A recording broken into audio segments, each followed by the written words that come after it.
So hello and welcome back to our Radical Riches channel. If you've seen any of our videos before, you know that most of our channel is about family, finance, and our faith. And so today we're coming with a special treat. This is Lindsay's parents, Phil and Jan. And so we're going to talk to them and just ask them a few questions. They did something really special while Lindsay was just real young, and so we're going to let them tell their story and share some of their photographs. Tell us what you did special. Well, the first thing we did special is we made a commitment to the Lord to be debt-free. We were in debt, living in a small house in a small subdivision. And we always wanted to raise our kids on a farm, so we prayed as a family, and God answered our prayer. So why did you make a commitment to be debt-free? Jim Salmon, Financial Freedom. We went through that, and then we made the commitment. We walked up to the altar and we knelt down and we prayed and we made a vow to God to get out of debt, and the rest was living by faith and seeing what He did, and He did it. So you all prayed, and so what was the first thing that answered a prayer? How did y'all find land and place to build a house? I think we were first thinking we'll be out of debt, everything except the house, and then we would try to pay off that house early, but we really wanted to live on a farm and prayed to that effect, like he said. And then my brother approached us about, he said he wanted to buy a poultry farm if we would like to live on it and build a house there and Phil managed the poultry farm for him. And so we looked it over, and it was around 40 acres farm there, and he was going to give us an acre, and there was a mobile home there that we could live in while we built a house. And he would also pay Phil a salary for taking care of the chickens, and then he was a carpenter, contractor, so that kind of became secondary for that 7 years that he ran the poultry farm. But so we prayed about it then because we knew we would have to sell our house.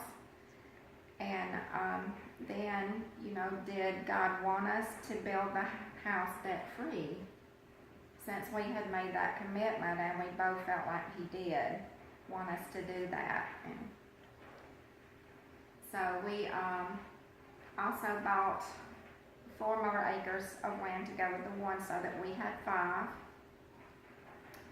And we lived in that mobile home a total of 4.5 years, but we lived there about 1 year before we started the house.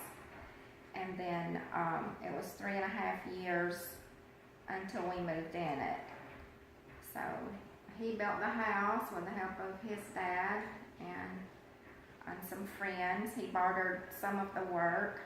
Yeah, it's just, we saw a lot of miracles for us, the plumbing, the electrical things I couldn't do, people that I went to church with did, and I was able to build them things and swap and barter, and God just put it all together. We saw there was a time during all that we needed a car, and God just worked it out so I could do some work for a vehicle. It was just amazing how when you live by faith, I think God honors that. And we saw it over and over again, things that we needed that came because of faith and of other people. And that's what life is about, loving other people and helping each other out. So when you started the house, you sold your old house, and then did that give you enough money to build your entire house, new house, or? No, we just had enough to get it in the drive. We had enough equity in the other house. We dried it in, and it set, while I would do other jobs and make money to put on the house. So for people who are watching who don't know what it means to just be dried in, can you explain that real quick? Well, it's just, you got the frame up, you got the OSB board on the outside, the windows set, and the roof on. And there's no siding, porches, or anything like that. I believe it was about $22,000 equity that we had in the home when we sold it. My owner just stuck a sign in the yard and sold it, so that was God too. And houses were not selling at that time. My dad had been trying to sell his house for 5 years, but ours sold immediately. So when God does something, He does it. So you had enough to get the outer shell and a roof and windows. Right. And so from that point forward, you just bartered, and what money you made, you put into the house. Right. And other people helped. Oh yeah. Okay. Well, another thing that happened is we had just lived there a few months, and we found out this power company, Overthorpe Power, was going to come through and put some high voltage lines behind our property, but it was going to, actually the power line originally on the plat that they had made was going right through where we were going to put the house. And we explained to them we were going to build a house there. Where we built the house was an old home place, and they could see that, and see that we were getting ready to put a foundation in. And so they moved it, and it only just touched the corner of our property, and yet they had to buy the right of way from us. And so we ended up getting $7,500 for that easement through our property in the corner of the wood, so it didn't affect us much. But that gave us enough money to put the siding and the porches on the house. Wow. So tell us one story of maybe the biggest miracle, or something that, I'm sure there's a lot of stories, so it might be hard to pick out one, but tell us one story of a miracle. Well, it was like, I was saying, during all this, we were taking every penny we could get to put on the house. We needed a vehicle, and we just didn't know. We were praying and said, Lord, how are we going to get a vehicle? And this guy I had gave an estimate to a year before, he worked at a bank. I went in the bank one day, and he said, oh yeah, on that job you were going to do for me, he said, when I sell my vehicle, I'm going to get that work done. And I said, what kind of vehicle do you have? It just happened to be one that I really liked, and I thought, this must be really a piece of junk, because the work I was going to do wasn't that much. But I looked at the vehicle, and it was clean, it was like a new one, and it was nice. And anyway, I was able to barter with him to get the vehicle. And it was just, things like that was just a blessing. And another thing, to do the work, I had to sell the vehicle I had. And I took it to run it through the sale, and a friend of mine told me it wouldn't bring the amount of money I needed to pay on that material. And it did. It paid exactly the amount I needed. So that's the way God works. Including the fee to run it through the sale, right to the penny. Right to the penny, and that's the way God works. He shows you that it wasn't more, it wasn't less. It was the exact amount we needed. And that's those kind of miracles you never forget. What were the ages of your children when you were going, and what effect did this have on them? I believe when we moved to the farm, Lauren, our youngest, was 6, and Lindsay was 8, and our son Josh was 11. But I think the effect, it was always our desire to live on a farm, because we wanted them to learn the value of hard work and good ethics, and living by faith. I think the biggest thing, and I hope and pray, is that you can live by faith. You can trust God with everything, and I see that in them now, so I know it did. So from the time you started until you moved in, how long was that? 3.5 years until we moved in. We had lived, in the mobile home a year before we started. So after that year, 3.5 years, once we started the house. And it wasn't completely finished. We moved in with only the base cabinets in the kitchen, and no doors hung except the bathroom doors. Yeah. So he continued to work on it and trim it out, and then we got our top cabinets and all the bedroom doors and all on. But one of our favorite memories was a Christmas we had, first Christmas in the house. Nothing done, but we just had little gifts all around the house, and you know the kids we just cut an old Christmas tree and stuck it in the living room, and you know the memories like that are just special to me. That, you know, we surprised Jan. She didn't know we had her stuff over there in the house, and you know there's just a lot of good memories of things like that. Yeah, I believe that was Lindsay's idea,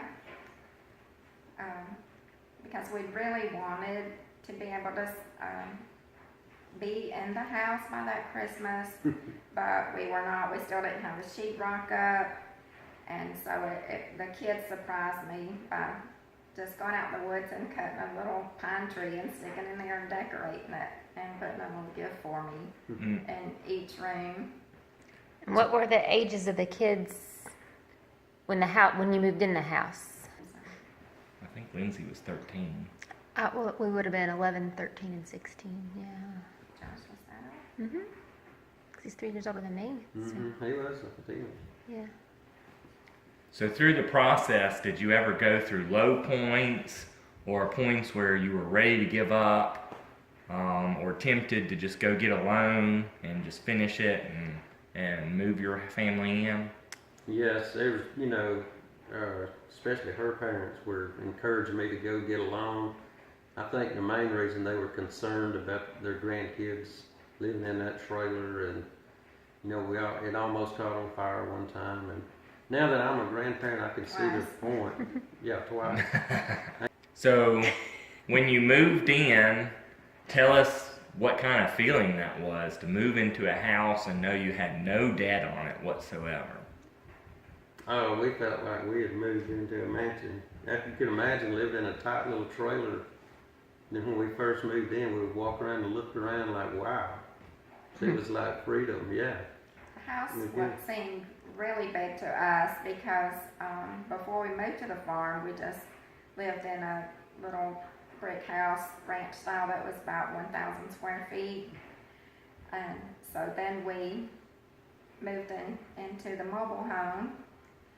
And our son Josh actually had to sleep in the living room. He had a twin-size bed in the corner of it, and the girls had a room and Phil and me a room. But so that was really tight. So when we moved in the house, it seemed like a mansion to us. It was 2,500 square feet, you know, which is just a 4-bedroom house. You know, quite average really now, but to us it was really big. Tell us about some of your funny trailer stories. Well, it was really an old trailer, and you could tell this part better than I can. She kept telling me to fix the floor going into the laundry room, and I was so busy, you know, working the poultry farm and side jobs and working on the house. And she said, there's a soft spot in that floor, and I'm afraid I'm going to fall through. Well, she did. She stepped through the floor one day, and that was embarrassing. She's standing on the ground. One leg went completely through the floor. The laundry was right between the kitchen and the bedroom, so that little section there in front of the washer and dryer, I just fell right through. Tell us about talking to Monty Owen on the phone. Yeah, another time I was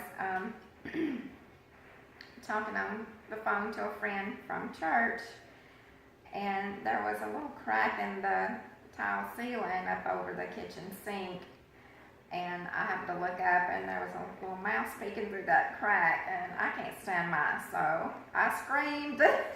She thought something really bad was wrong, and then I scared the little mouse, and he fell in the kitchen sink.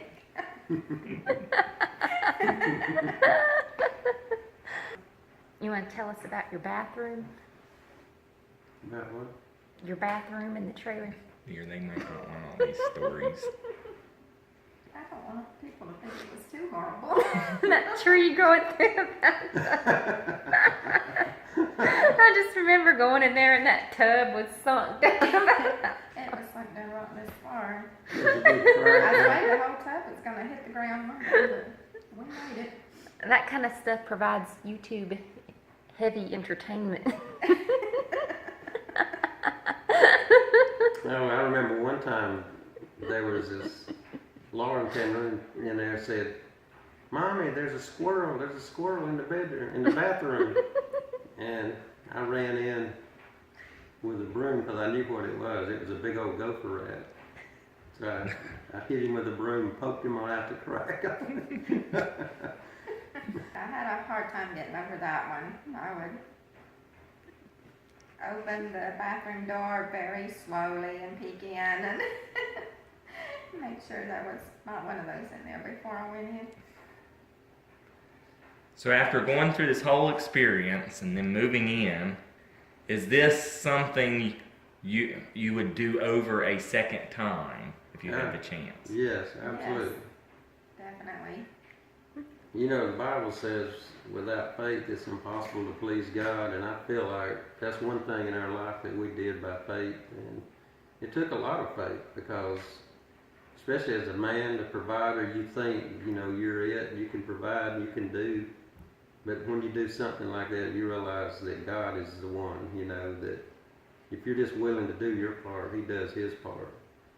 So what advice would you give to other young couples who are thinking of doing something similar and going through a period of pain with their family in order to own a property, a house, debt-free?